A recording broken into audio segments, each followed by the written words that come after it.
Well, good evening, everyone, and welcome to the Larry Parks Show. I'm Larry Parks, and this is the Extreme Consumer Activism Show. We talk about how ordinary people get ripped off by the system. And the system we've been most concerned about for the last 3 years is the monetary system. Tonight I'm going to be finishing the third part of a three-part series on why the monetary system violates Jewish law. But before I get started, I just want to comment on how Jon Stewart nailed Mr. Greenspan the night before last when he asked Mr. Greenspan that when the Federal Reserve's lowest interest rates, aren't savers getting the short end of the stick? Because savers get less interest on their savings. These are ordinary people. Greenspan did not have a good answer to that. He said to Mr. Stewart, he said, why don't you read my book? And Stewart did not mention, of course, that not only when they lower the interest rate do ordinary people lose interest on their savings, but also their savings depreciate. It becomes diluted by the extra money that the Federal Reserve turns out. So I want to turn now again to how the monetary system violates Jewish law. And the Jewish law that I'm concerned most about, that everyone should be concerned about, is something called Genivas Das. I'm going to give a quick recap of what this Jewish law is about, and then I'm going to recap very quickly what the first two sessions were about. Let's go to the first slide, please. Genivas Das is the Jewish prohibition. It's the next slide, please. The Genivas Das is the Jewish prohibition against deception. Genivas is the verb form of the Hebrew word ganef, which is a thief. Genivas is to steal. Dat is your mind, literally to steal one's mind, but really it's to deceive. And so the literal meaning of Genivas Dat in Hebrew is theft of one's mind, thoughts, wisdom, or knowledge. That is fooling someone and thereby causing him or her to have mistaken assumption, belief, and or oppression. Thus, the term is used in Jewish law to indicate deception, cheating, creating a false impression, and acquiring undeserved goodwill. Let's go to the next slide, please.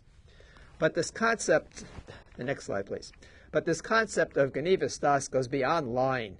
Any words or actions that cause others to form incorrect conclusions about one's motives might be a violation of this prohibition.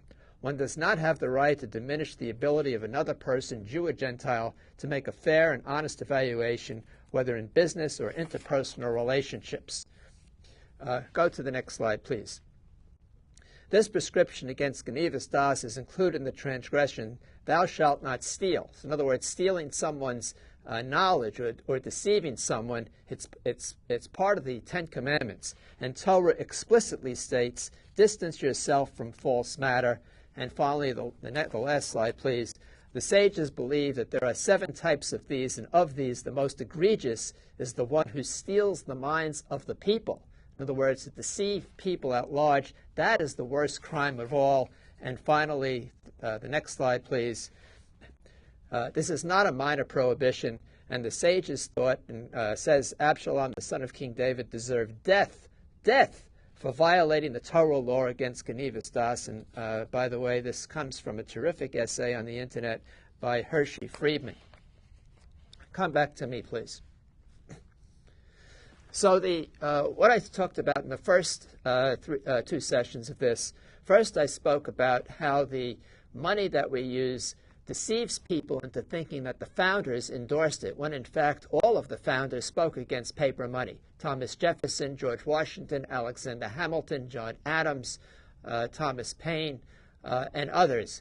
And I showed exhibits of the bills that we now have, the Federal Reserve notes, which have the photographs, pictures, likenesses of these presidents on the bills as if they had endorsed it, when in fact they never would have given their imprimatur to this. Jefferson, of course, thought the paper money was a cheat, and they all did, as did Madison, and all of these people appear on the paper money.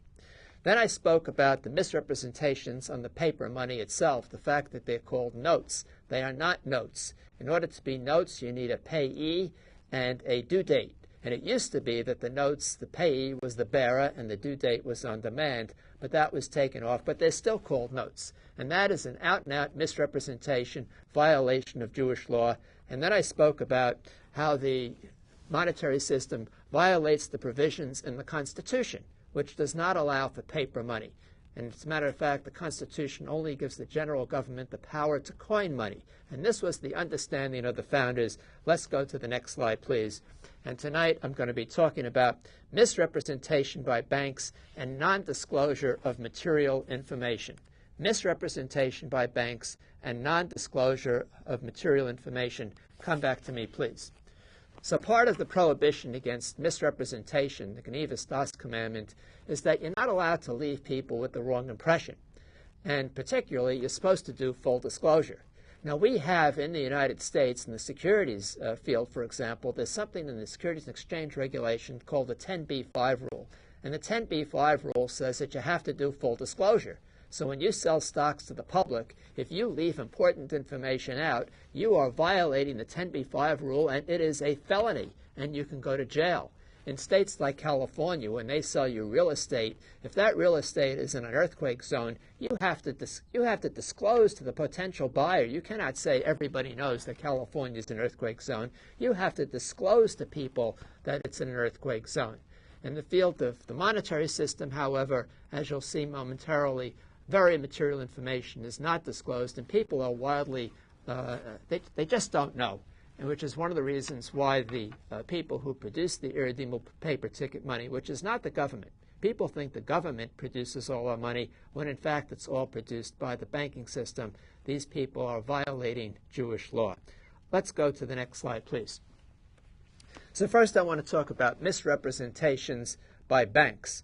So banks promise, and you've all heard this since you were little kids, you can get your money back on demand. This is a false promise. It's really a contingent promise. And really what they need to say is you can get your money back provided not too many people want to do so at the same time, that the banks haven't lost the money, that they haven't tied it up for long periods in investments and it's not available, and they never disclose the risks to which they put that money. Come back to me, please. So in other words, if I asked you to lend me, say, $10,000 or any substantial amount of money, what goes through your mind? What's the first thing that comes to mind when someone says to you, lend me some money? And the answer is, well, how do I know I'm going to get my money back? And what's my security in case you lose it? And what are you going to do with the money? The banks don't tell you any of this stuff. In fact, they tell you you can get your money back on demand, but again, this is a false promise. It's really a contingent promise. Let's go to the next slide, please. And then they misrepresent the basic banking relationship. The notion of calling it a deposit is a misleading term, because money deposited in a bank in law and in fact becomes the bank's money. And the bank may then use that money any way it wishes. It can buy real estate, make loans, gamble, or whatever, and the money goes on the bank balance sheet as a liability, and the depositor is in fact and in law an unsecured creditor. Come back to me, please. So people are not mindful of this. So again, if I asked you to loan me money, you're going to look to see what I'm going to do with that money. You're going to be concerned about the collateral. You're going to be concerned about the safety. But if I tell you you're a depositor, now I'm misleading you into telling you that, and really not disclosing to you, not giving you the full story on what's happening with your money. And in this way, the banks are misrepresenting the basic relationship. And again, this violates Jewish law. Let's go to the next slide, please. And here I show you that the absence of risk disclosure, the fact that the banks misrepresented the basic banking relationship, this led to lax what they call counterparty surveillance. This is when you would ask me questions, what are you going to do with the money? That's called counterparty surveillance. And as a result of this lack of counterparty surveillance, the banks are able to leverage up. And in fact, when the banks extend a loan, they create the money for the loan. It's a book entry. Come back to me, please. So people don't understand how this works. They think that the banks are really intermediaries, that they put money in the bank, and the bank then takes that money and loans it to somebody else at a higher interest rate. That is not the case, folks. In fact, when the bank loans money to somebody, they don't take money out of anybody's account. So if you put money in a bank, that money stays there.